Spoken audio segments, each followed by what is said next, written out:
Greetings, one and all! In this exciting chapter of One Piece, Luffy and Rob Lucci do an epic combo attack. Vegapunk makes friends with a penguin, and Shanks dies. Now, one of those things I just said is true, one of them is false, and one of them is like the exact opposite of what actually happens. So, yeah, I'm thinking it's the penguin. I'm thinking Vegapunk and the penguin. There's like it's Aokiji's penguin, Camel. He just wanders into Egghead like, I don't know where I'm at right now, but I got lost. And so Vegapunk and him become best friends, and it's great. It's fantastic. All right, this will be One Piece chapter 1076 review titled An Old Friend. Okay. It's a One Piece chapter called An Old Friend, so start placing bets on who we thought was dead but's actually still alive, alright? So, we don't actually continue the cover series this week. We have a cool color spread. The Straw Hats are just all hanging out there. You know, Robin is wearing some really cool shades at like a sunset, like tropical island, and Sanji's kind of in the foreground. He's like kicking at the screen. Luffy's just giant-sized in the background, waving at everybody. Nami's holding Chopper. Chopper's like asleep in Nami's arms. It's really cute. So yeah, and also I love to see Jinbei. Love to see Jinbei finally included in the color spreads with all the other Straw Hats. All right, there we go. Honestly, I don't think we could get many more Straw Hats beyond this because, you know, that's like 10 Straw Hats, 10 main characters Oda has to draw in these big color spreads now. I mean, there has to be an upper limit of how many characters he can actually cram in a single double-page spread. So maybe like Jinbei will be the last Straw Hat just for that. All right. So we continue right where we left off last time, okay? And it's the death game at the Labosphere, all right? So we have the control room. We have Shaka, Luffy, Zoro, Rob Lucci, and Kaku in this location, and S-Bear and S-Hawk have just barged in, all right? They've launched a shockwave attack and a slicing attack, respectively. Keep in mind, Rob Lucci and Kaku, they're back conscious again. However, they're still bound with the sea stone handcuffs, all right? So they can't go anywhere. So the chapter ended with Kaku coming up with the idea of like, hey, Luffy, Zoro, how about we just let bygones be bygones? You don't want to have to protect us. Let us go and we can fight with you. And then at the end, I erroneously said that Zoro and Luffy make the Ha face, but they actually make the Odin face. You know, they're two distinct faces here. The Ha face is like, huh? And the Odin face is like, you know, very different, okay? So we open up with that, and Zoro is not a fan of this. Last chapter, he did say that, like, man, I have to defend Kaku because, you know, they can't fight. So, you know, it's not cool to just die if you can't even move. You can't even defend yourself. So Zoro was, like, blocking attacks. But in this chapter, it opens up with, like, hey, if we free you guys, though, all you're going to do is, like, after we defeat these Seraphim, you're just going to be coming after us, right? That's just how it goes. And plus, it's not like after we free you and you help us defeat the Seraphim, you're just going to, you know, willingly be bound again with the sea stone cuffs, right? And so Kaku is just like, oh no, man, that's not true at all. If you free us, we'll help you defeat these Seraphim, and we'll put the sea stone cuffs back on ourselves. And there's actually this really intense glare where Kaku is just kind of like staring directly at Zoro like, we'll put them back on for sure.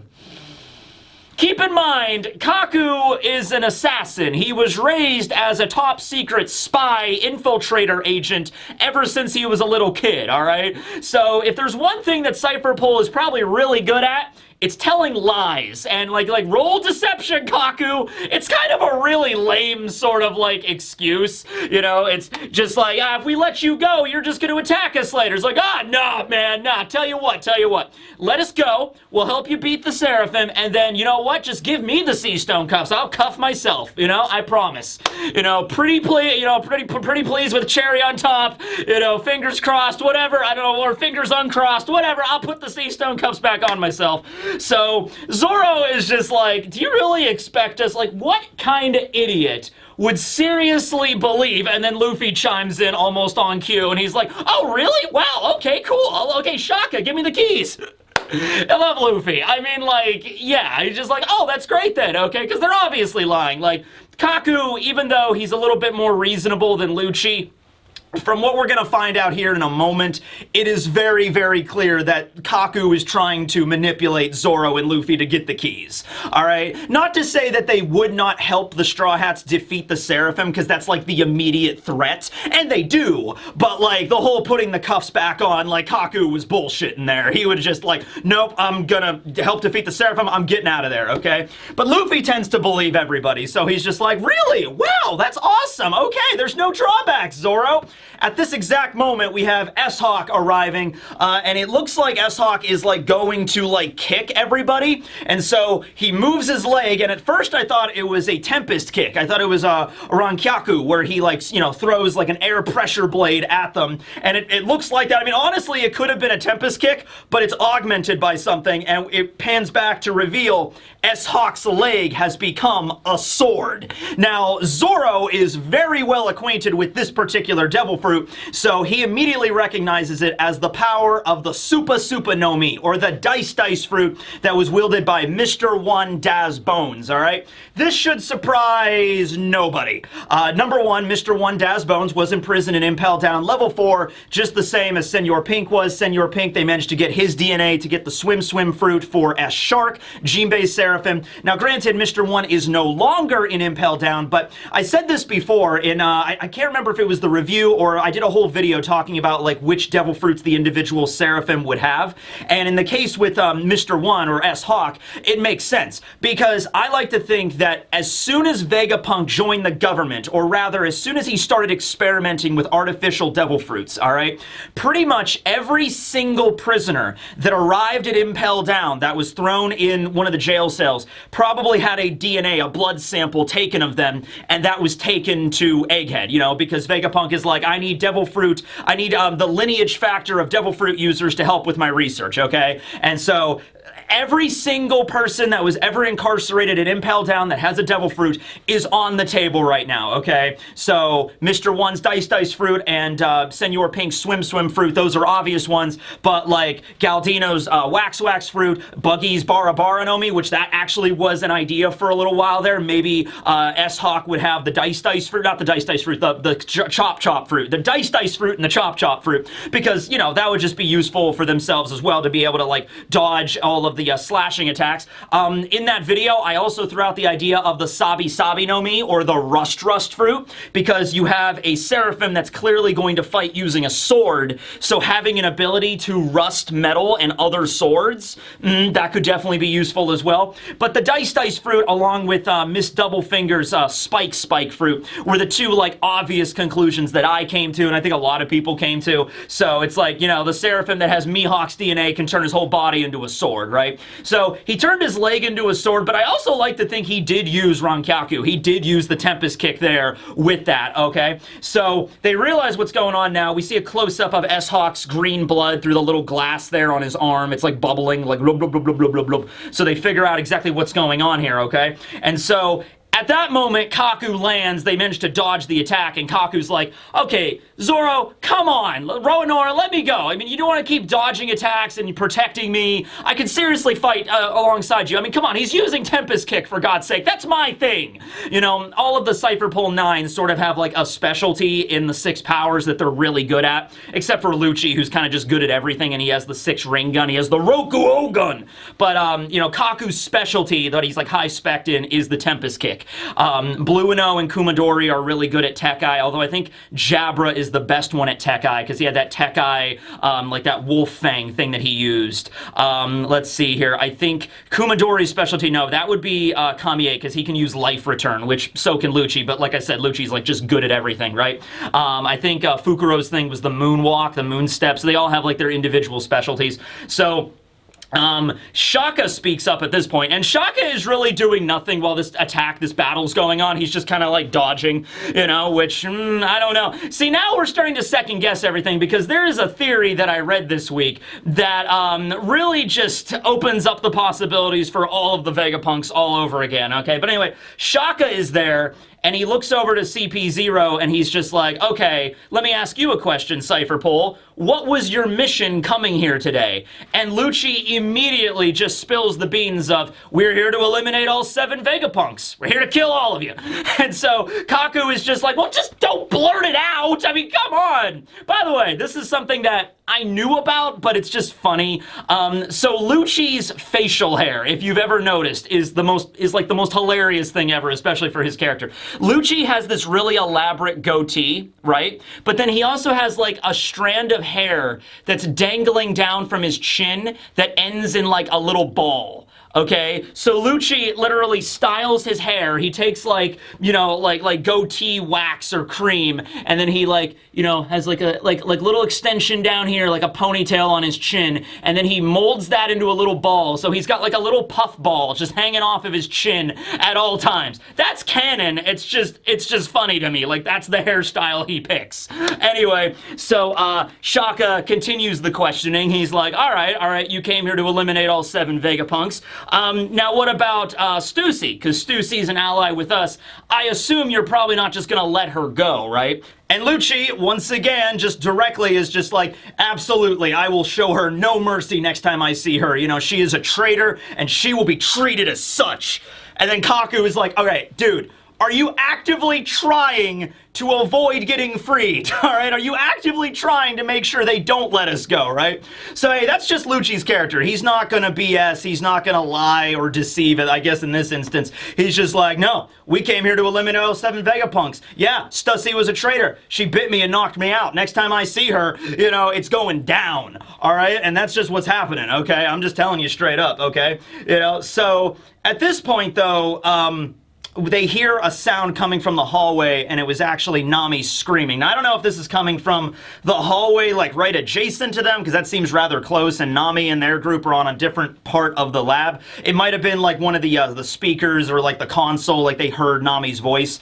Maybe one of the Den Mushis that hadn't been like destroyed yet, or maybe they still have audio but no visual. Anyway, they hear Nami screaming, and Zoro's like, that was Nami! Aw, man, what are we gonna do now? We have to defeat these Seraphim while taking care of Kaku and Lucci. This is too much. And then Luffy is just like, okay, you know what, Shaka, you know, give me the keys. And Shaka, to his credit, immediately hands over the keys. All right, so I want to ask you guys a question here, all right? Does that make sense?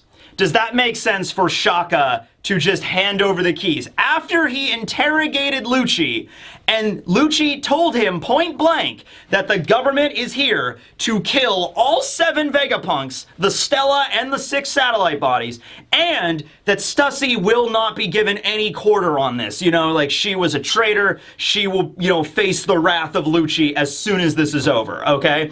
And so Shaka's like, all right. Well, Straw Hat, I'll leave it to you. Here are the keys. Just make sure the Stella's okay. I'll let you do whatever. Just let the Stella be okay, all right? Even after Rob Lucci directly told him to his face, if you let me go, I will eliminate the Stella.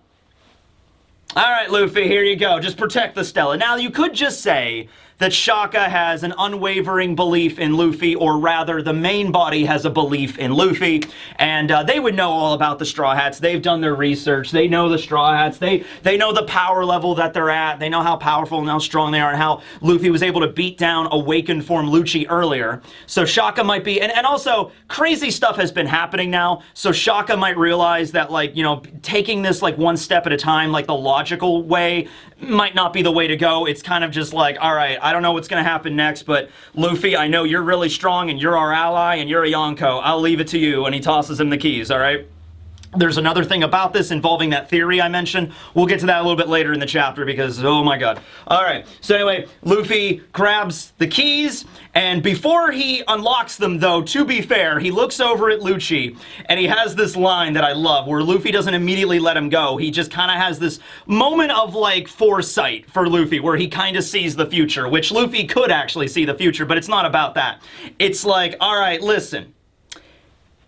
After I free you guys, and you help us defeat these Seraphim, you're not just gonna realize, you're not gonna be a sore loser and realize you can't beat me, and then go after my crew, or go after the Vegapunks, right? So, that actually shows a remarkable level of, like, clarity for Luffy's part, you know? Because it's like he's seeing, like, one step ahead, okay? It's like Luffy realizes, like, yeah, he can't beat me. All right, we already tried that. We already tried fighting. My Gear 5th is, like, dominating Lucci. There is no way he's going to beat me. I'll let him go. Wait a second. If he can't beat me, does that mean he's going to go and try to take the other Straw Hats captive? Or he's going to try to take his rage out and manipulate and, you know, take out not the Seraphim, the satellites. You know, because he can't beat me. And so he says that to Lucci, and Lucci immediately is, like, upset by that. What? What are you talking about? No, you're the one on my grudge list, Straw Hat. You're the one that's going down. I don't care about the rest of your crew. Actually, you know what? Without you, they wouldn't have survived long anyway, okay? But it's very, very clear that Lucci does have a straight-up grudge with Luffy here. And I think it's not even because of his job as an assassin, it's more of just because of his pride at this point, you know, because he's lauded as, like, one of the greatest Cypher Pole assassins in the entire world.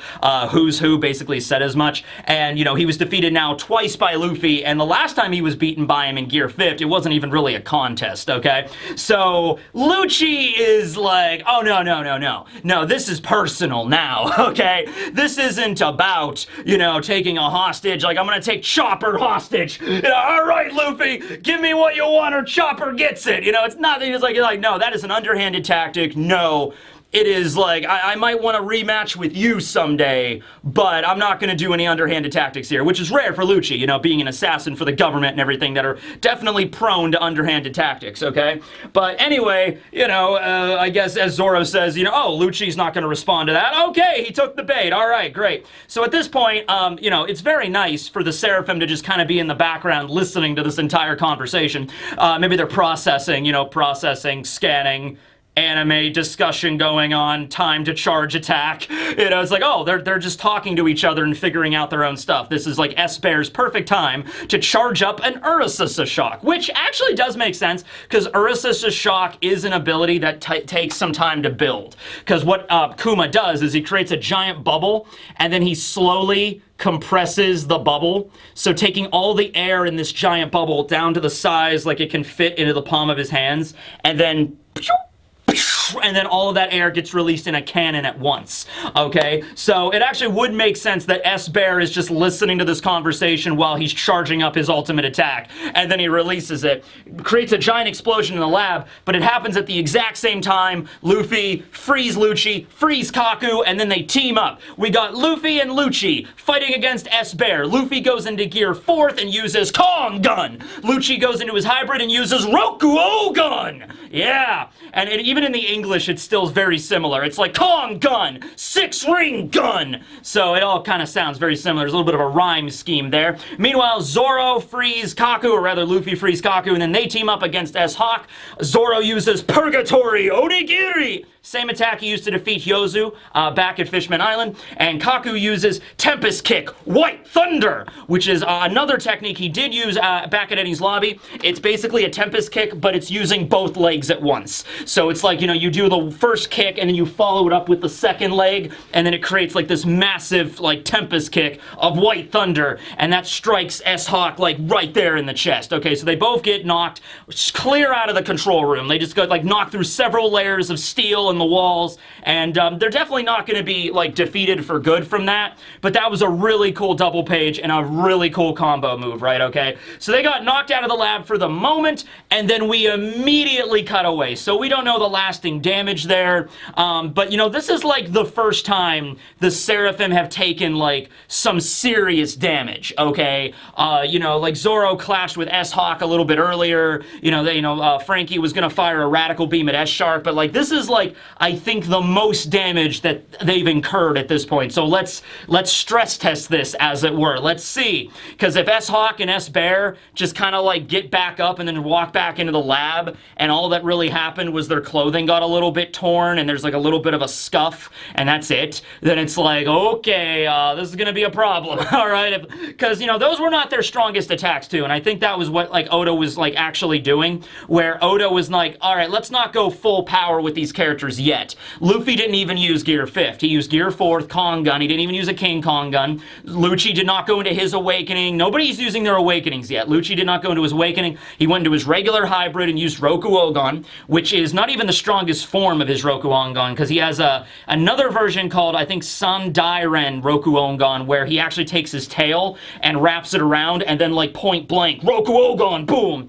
But then also, he could use Rokuongan in his awakening. We haven't seen that yet. That's probably most likely Lucci's strongest move. Kaku did not go into his hybrid or his giraffe awakening at all. He's just in his normal human form using White Thunder, which is... Kaku has a lot of different versions of the Rankyaku. He has a Rankyaku that sliced the Tower of Law in half in his giraffe form. He has a type that turns into a shuriken, although I don't know if Kaku used that. I think Kaku used the shuriken one, so he can mold it into a bunch of different shapes, but that's a strong form of it, but it's not his strongest. And then Zoro using Purgatory Onigiri. It's a really strong move, but not close to Zoro. It's not, you know, Ichidai Sansen Daisen Sakai or anything like that. He's not using Conquerors, okay? So there's definitely room to, like, ratchet up the gears here to, like, you know, go a little bit more into, like, gear shift into a higher level here, definitely, okay? So we'll see how they take that, how the Seraphim respond to those kind of attacks, and if they walk out like not a big deal, Luffy's like, okay, we can get much higher, and a Gear 5th, Awakening Leopard, Awakening Giraffe, Conqueror's Hockey, you know, 30,000 worlds, you know, we could go higher, all right? So now we cut over to another location that's just deep within the lab, all right? So we see an interesting kind of facility. It is a prison cell, but a futuristic prison cell, which basically means it's a bunch of cylinders, because in the future, all jail cells will be cylinders. So there's like this center column, and then in each of the, like, there's these 4, like, you know, cylinders on their sides that kind of stretch off from either side, okay? And inside of those cylinders are the Cypher Pole agents that went missing at Egghead. If you remember way back at the beginning of this arc, when Cypher Pole 0, when Lucci and Stussy and Kaku were first approaching the island, and Lucci brought up that about 2 months ago, there was a Cypher Pole 5 ship that went missing. And we haven't heard from him. And then a month after that, there was a Cypher Pole 7 ship that went to Egghead that never returned. And then complete radio silence. And then 2 weeks after that, Cypher Pole 8 also went missing, all right? And Pythagoras is like, I don't know what happened to those ships. I remember them leaving, you know, I remember that, okay? So here's a couple of things with this, okay? One direction you could take it from what we're gonna find out is that the Vegapunks had no knowledge of any of those Cypher Pole ships going missing. Like, as far as they're concerned, as far as Vegapunk says in this chapter, you know, he didn't know anything about the Cypher Pole ships going missing. So from their perspective, the Cypher Pole did arrive at the island, and they investigated, and then they turned around and left, and that's all Cypher Pole, I mean, that's all that Vegapunk knew, all right?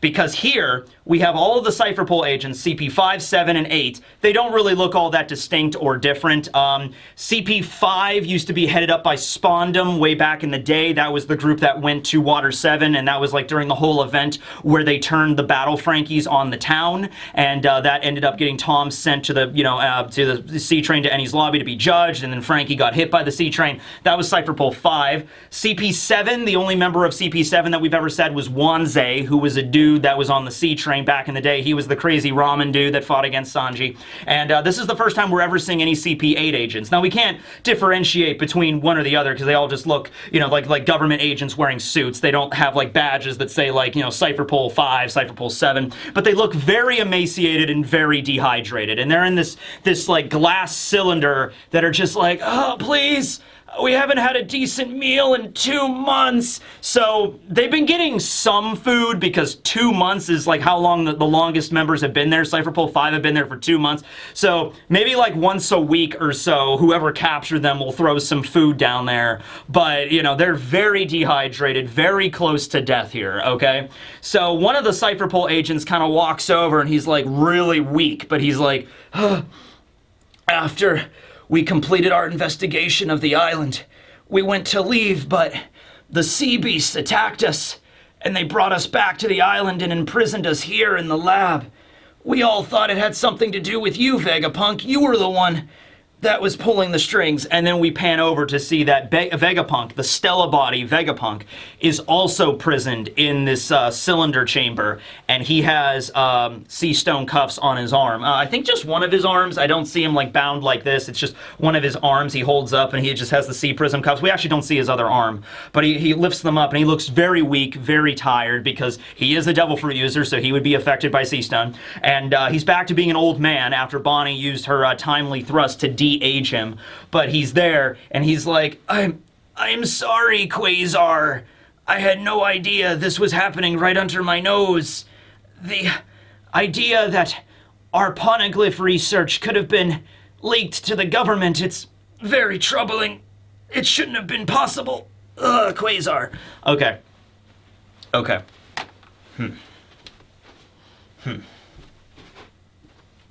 It could be Pythagoras. All right? Pythagoras was the one that was actually talking to Lucci on the ship that said, I don't know about any of these, Cypherpole agents that arrived. I thought they left. Last time I saw them, they left. Now, from Vegapunk, the Stella bodies, because I don't think the Stella is going to be lying. I don't think there's any reason for the Stella to be lying. So I'm going to buy what the Stella says at face value, okay? Main body Vegapunk is like, I had no idea what was going on. All right, so the official story is the Cypherpole arrived, they conducted inspections, they left, and that's all Vegapunk knows. Pythagoras was the one that said, oh yeah, I saw them leave, and I don't know what happened to them after that.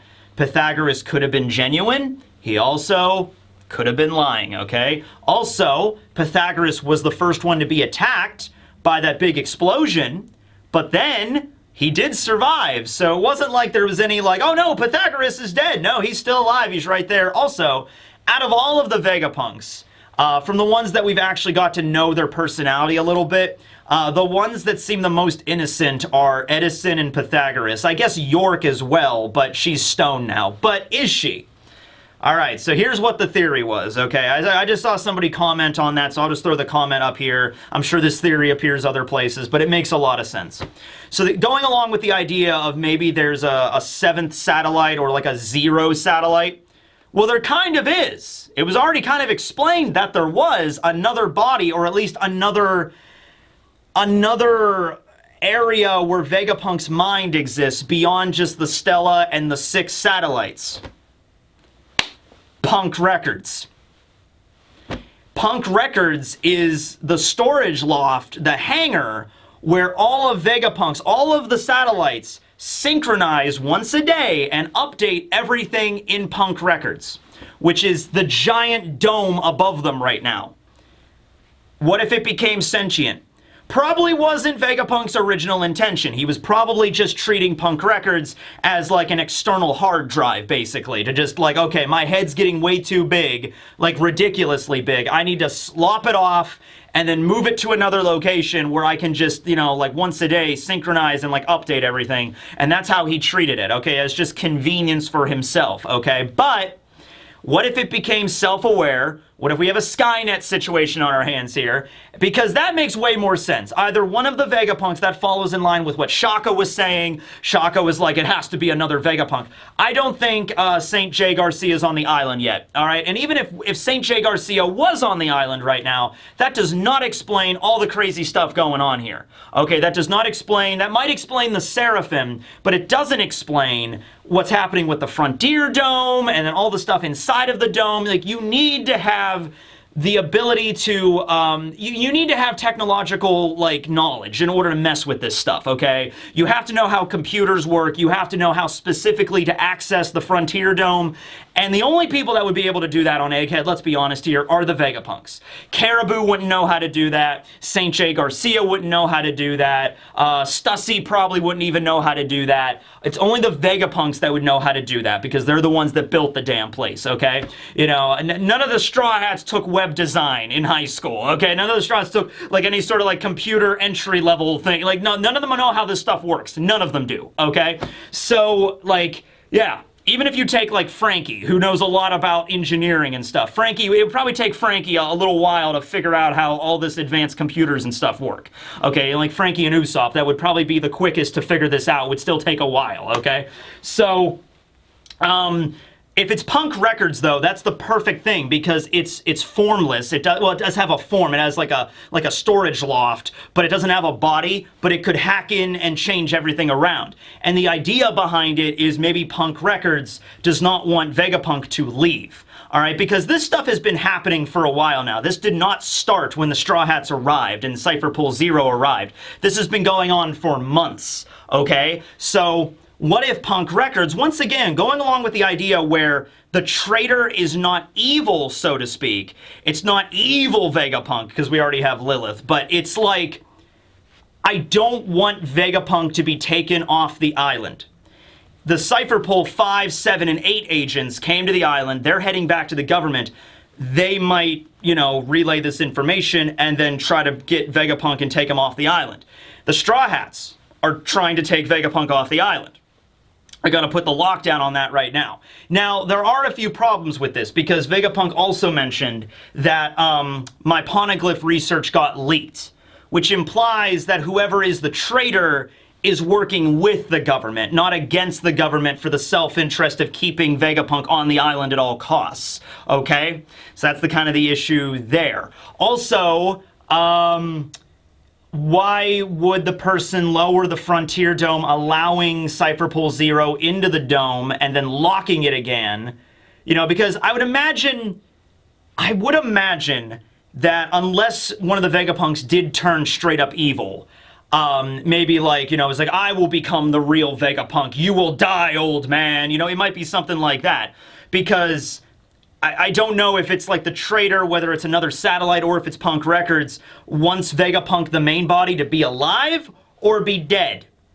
I'm assuming if they wanted the real body to be dead, they would have just killed him already. But, I don't know. All right? Because there's conflicting interests here. Because, there's some things that imply that this person wants Vegapunk to be safe on Egghead. And then there's some other actions that imply that it's working with the government to have the government attack Egghead. So, it's a little bit conflicting here. I'm not really sure what's going on. Unless we have two traitors, we could do that. We could have one of the traitors be, let's say Punk Records or Pythagoras that wants Vegapunk to stay on the island, and then another traitor that is leaking information to the government. That actually makes more sense. I don't know. I don't know how this works, okay? But, those are some ideas, all right? So now, though, we have the last shot of Egghead where we get a panning shot of the whole island, and we have a radio transmission from the Marines that we're overhearing, and it's, the Navy has successfully dispatched battleships and a fleet from G9. We have over 100 ships heading toward Egghead. We shall be arriving momentarily. So things are about to go down, all right? We have 100 Navy battleships headed up by a High Admiral Kizaru, who is the highest of all High Admirals, with a Gorosei, with members of G14, with members of G9, in case you're keeping track, G1, G2, G3, and G8 are all in Paradise side of the Grand Line, and G5 and G9 and G14 are in the New World side, alongside Marine HQ. Yeah, I was really hoping he would have said G8. Come on, make G8 canon. Just do it, Oda. You know you want to. You know you want to have Jonathan canon. Absolutely, okay? Well, anyway, that's the setup for this. It's getting kind of intense, guys. Getting kind of intense, all right? They're going to be arriving shortly. Maybe next chapter. Who knows? So we have the final scene of the chapter, okay? We have a few more pages, but the final scene of the chapter, all right? We cut to a small port on an island in the New World, all right? And we see the shore. We see two ships that are docked at this port. We haven't seen these before. One of them looks like the figurehead, looks like Beppo, honestly, or just Poe over here. Looks like a polar bear. And the other one looks like a black wolf. That's the figurehead, okay? We haven't seen either of these pirate crews before. The bar itself looks kind of rustic. It's like a log cabin. We go inside of the cabin and we see a silhouetted figure drinking a bunch of sake out of a sakazuki. Sakazuki's not there. Sakazuki's this thing. It's a cup that you drink sake out of. Just so happens to also be Sakazuki's name, okay? But anyway, so silhouetted figure is drinking the sake, and we see a little kid there wearing a Viking-style helmet, or at least a cartoony Viking-style helmet with the horns. He's like, hey, mister, Chief, can I join your crew? And then Shanks, oh, I'm sorry, mysterious silhouetted individual, we don't know who it is yet, is like, are you kidding? I couldn't bring some hot-headed kid with you onto my ship. You know, sorry, buddy. You know, and just like, glug, glug, glug. And so the kid goes over to the bar and is like really mad and just like, why won't the chief take me on his crew? And then the bartender lady is just like, oh, come on now. You're gonna make the other captains jealous if you keep bugging the chief. All right? It's like, but I want to travel with them, okay? And then at this point, it is revealed, of course, the silhouetted individual is red-haired Shanks, and they are inside of a bar, but not just any bar. They're inside of a bar on Elbaf. Oh yes, they're in a giant bar, which is literally a bar that is giant-sized and meant for giants. And I love this, because you have the whole red hair crew there just chowing down on portions that are meant for giants. So you have like a giant cut of mutton that like Yasopp and Lucky Roo are just like, oh, it's like giant, like dinosaur mammoth meat or like giga mammoth meat or whatever they're just eating. Shanks is drinking from a Sakazuki that's like the size of a freaking dinner table that's just like glug, glug, glug, glug, you know, it's just like, it's great. These guys know how to party hard, all right? So at this point, a member, I think it was Rockstar. Rockstar has probably the most prominence in the entire series in this chapter. I love Rockstar. Rockstar walks in and he's like, hey, boss! They're actually attacking us. They're actually doing it, all right? And so they're just dealing with our small fry right now, but if this continues, it's going to be a full-on battle if it gets serious enough. What do you want to do? And so then we have a moment where Shanks, like, he finishes his drink. He's like, glug, glug, I don't know if this is fate or what, but we were just about to head out. We were just about to leave, and then this guy shows up. Oh well, what are you gonna do? That's what happens when you run into old friends that you thought were dead. You end up hanging out, going to a bar, pounding back a few Elbaf brewskis, and the time just goes by. I mean, if we would have left an hour ago, we wouldn't even have to deal with these guys right now. But they're here now, they're attacking my allies, so alright. Guess I lost track of time, right? And so then we have Shanks in this really cool, not a double page spread, but just a full page spread where Shanks kind of stands up. We see his face. He looks very cheerful as always. We see Ben Beckman. We see Lucky Roo. We see Yasopp, of course, there. And Shanks kind of announces to everybody in the bar, like, we're gonna set sail, we're heading out. The bartender lady, she's like, oh my god, he's so dreamy, which, keep in mind, these are all, other than the red hair crew, these are all giants in this bar right now, okay? So the giant lady is just like, oh my god, they're so dreamy. And then there's the kid that was basically pulling a Luffy, which now makes me think that this happens a lot to Shanks. Like, every town that Shanks visits all over the world, of course he's gonna hang out at the bar. And every single time, there's always some kid from the neighborhood that's like, Shanks, take me with you! And then Shanks is just like, nope. You know, Luffy was the one that kind of like, oh, okay, I'll give you the straw. What if it was... What if the first time this happened was with Luffy? And so he's like, you know, you have the eyes of Captain Roger in you. I will give you my treasured straw hat. I see something in you, kid. You might have what it takes to be the next king of the pirates.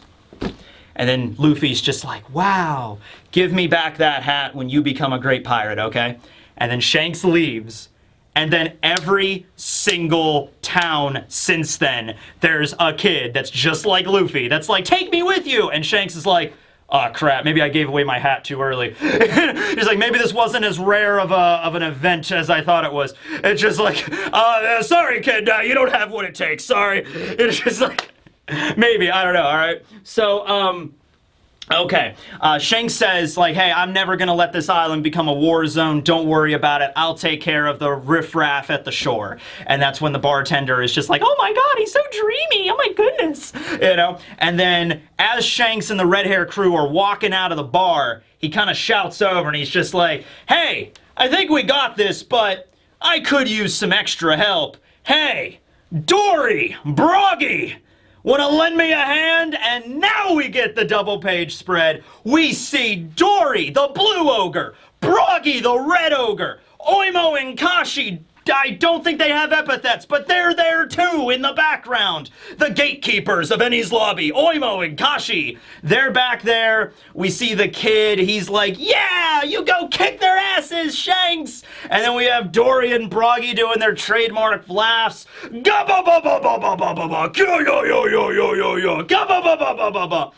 then Oimo and Kashi, Oimo's got his giant club. You know, Broggy and Dory have their weapons, which that's relevant. And so they're walking out, and then Rockstar's there. Now remember, oh my god, there's so much. Hold on a second, hold on. You know what? I think this is one of those instances. I'm just going to finish the chapter because we only have like one page left, and then I'll go back and circle back to this page because this page alone is like overload. There's just so many things to discuss in this page alone, all right? So anyway, Dory and Broggy are there. Hold on. And he says, listen, I want you to send a message over to Kid and tell him, drop his shit, the road poneglyph, and leave. If not, he can risk fighting me. All right? And so that's the message that Shanks is giving to Rockstar to relay to Kid before things escalate further, okay? Last page of the chapter, we see the Victoria Punk, the ship of the Kid Pirates, approaching Elbaf. We see it in the distance. We see the tower, not the tower. We see the tree in the distance, in the fog, Yggdrasil. And Kid is currently, they're currently attacking other ships that are surrounding. So those two ships that we saw earlier, the Polar Bear and the Black Wolf, those are ally crews of Shanks that we've yet to meet. And so right now, the Victoria Punk is just bombarding these ally ships, all right? And so you see them there, the Kid Pirates, and Killer just kind of walks over to Kid and just says, Kid, are you sure you want to do this? Last time we fought against Red Hair's crew, we didn't even see Shanks.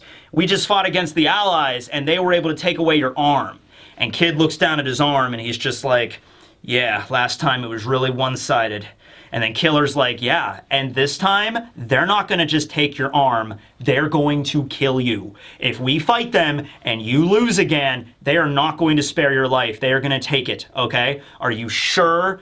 You know, you really want to do this right now? And the last scene of the chapter is, you see Kid and Shanks both in the same panel, and it's just Kid saying, ha ha ha, well, I guess I'll die, only if I lose. And so he's not backing down. And you just see Shanks, like, calmly, not saying a word, just walking off to battle, all right?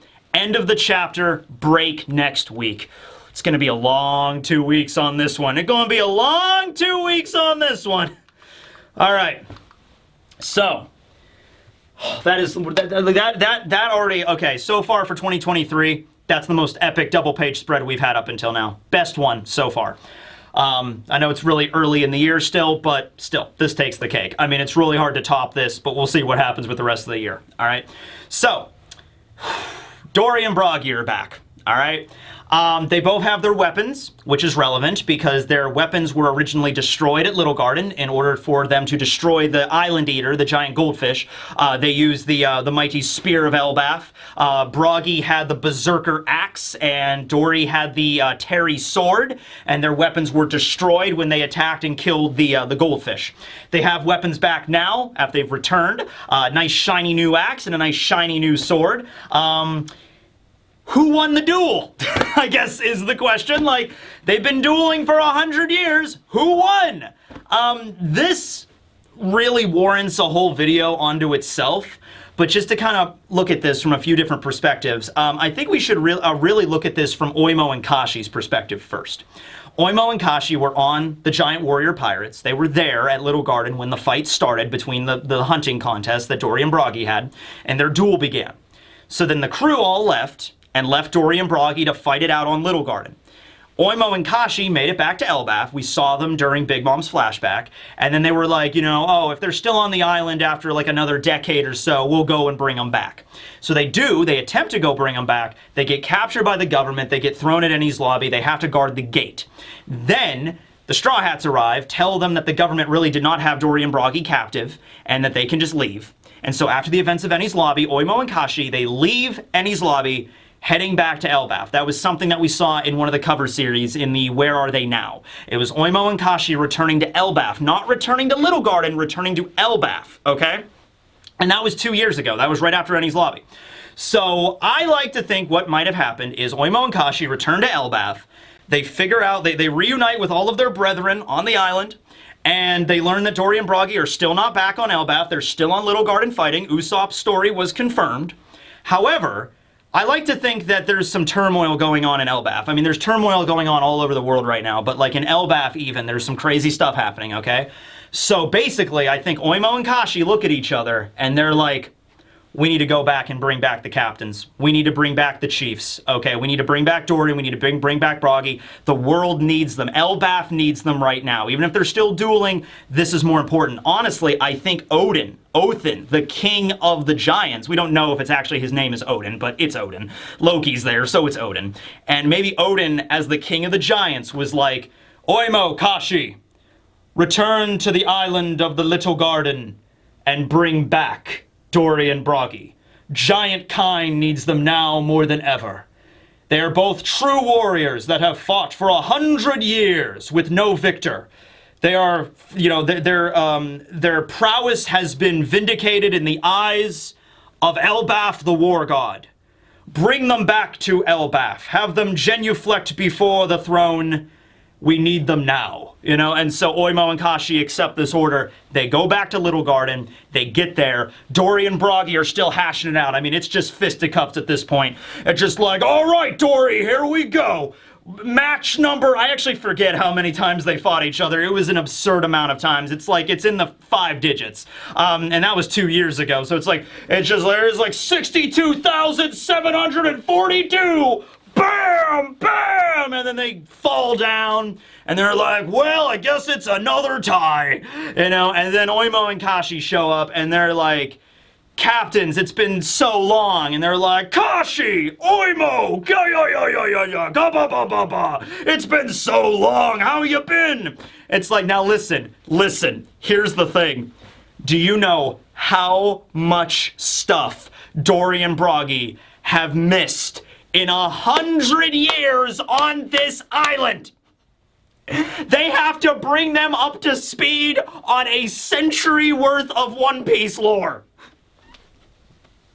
I don't think Dory and Bragi read the newspapers, guys, alright?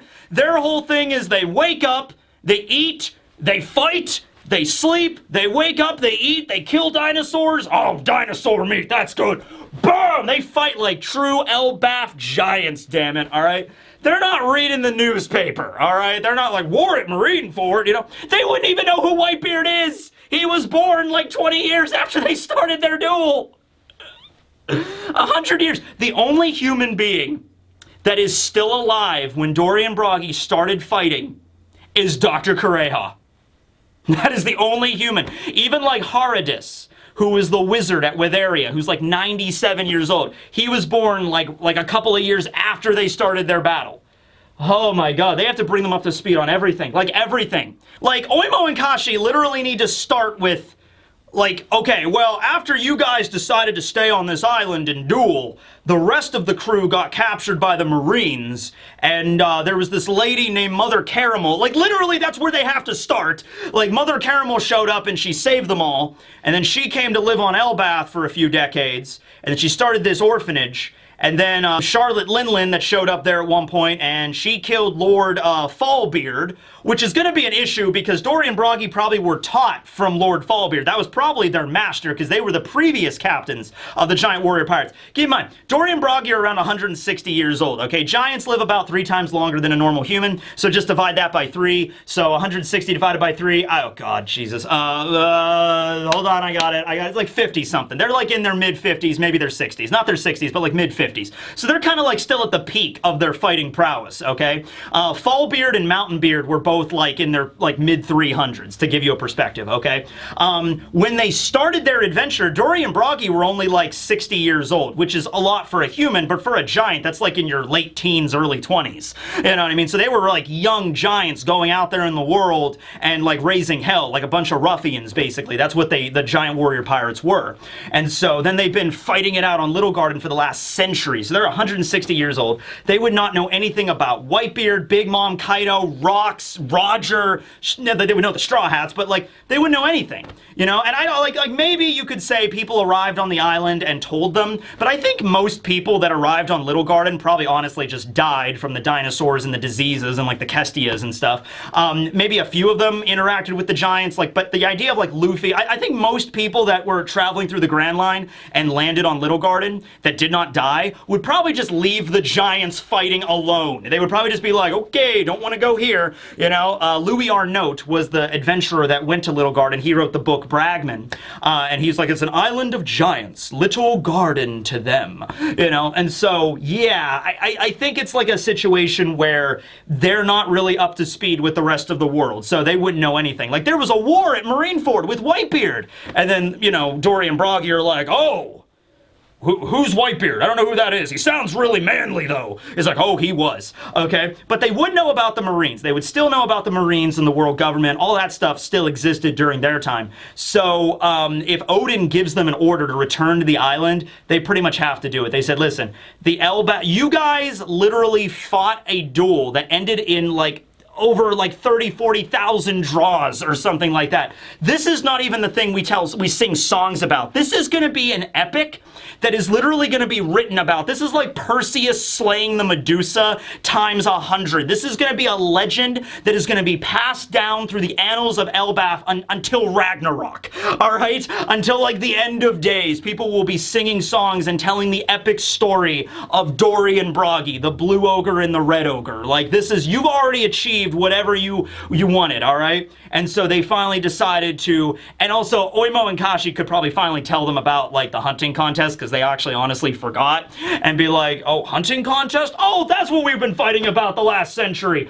Go, ba, ba, ba, ba, ba, ba. You know, but it's not just about the hunting contest. It's about their honor. It's about the pride of Elbaf, all that kind of stuff. But if Elbaf is in dire straits right now, I think the order from their king would tell them to return, okay? Or something along those lines, okay? So, Shanks is here. It's been a popular theory for a while. Shanks is going to have connections to Elbaf. His ship, the Red Force, is like a Viking aesthetic. Even the ship that they're building for the One Piece live action looks like a Viking longship, so it makes perfect sense. Rockstar's there. Love to see Rockstar. Rockstar was the newbie guy that showed up to actually pass the message to Whitebeard way back in the story, way back like right after Alabasta when Whitebeard made his first appearance, okay? And Rockstar had back then like a 94 million berry bounty, which isn't really all that impressive, but also you got to remember that like he was a brand new member, like a new recruit.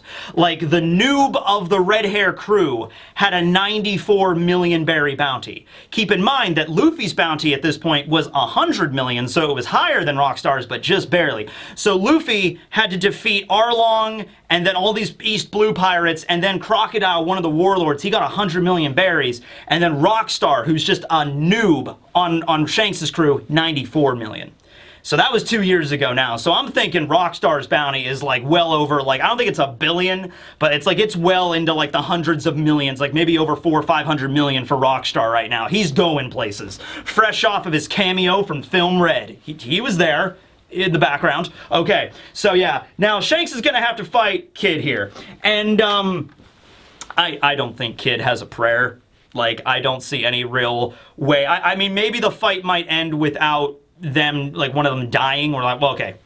There's no version of this where Kid is going to win. Like, there just isn't. I'm sorry. I'm sorry. I'll make a video about it, but like, there just isn't. I'm sorry. Shanks has his ally crews, his own crew. He's got two of the greatest giant warriors in the prime of their battle that they've been doing nothing but fighting and training for the last century. Plus Oimo and Kashi are back there too. They can fight. Like, there's just no way. There's no way that Kid is even going to win this in a modicum of a sense. I'm sorry, he's got no shot. All right? Kid just has his own crew, which is like 30-something pirates versus a bunch of allies plus Shanks' main force. Like, they have to get through Rockstar first, okay? They're like, Rockstar's gonna go deliver a message.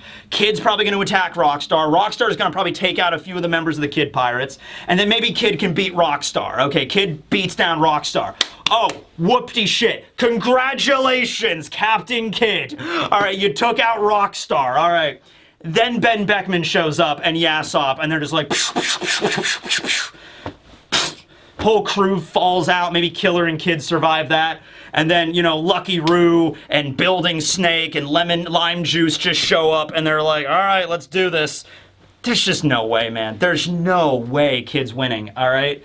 So, I'll break it down. I'll look at all the different facets here and all that, but I think the more impressive takeaway from this chapter is Dory and Broggy being here, okay? So, anyway, that was the chapter. Break for the next 2 weeks. We got a lot of stuff to discuss, ladies and gentlemen. A lot of stuff to go into. Thanks for watching, everybody. This will be Teching, signing out.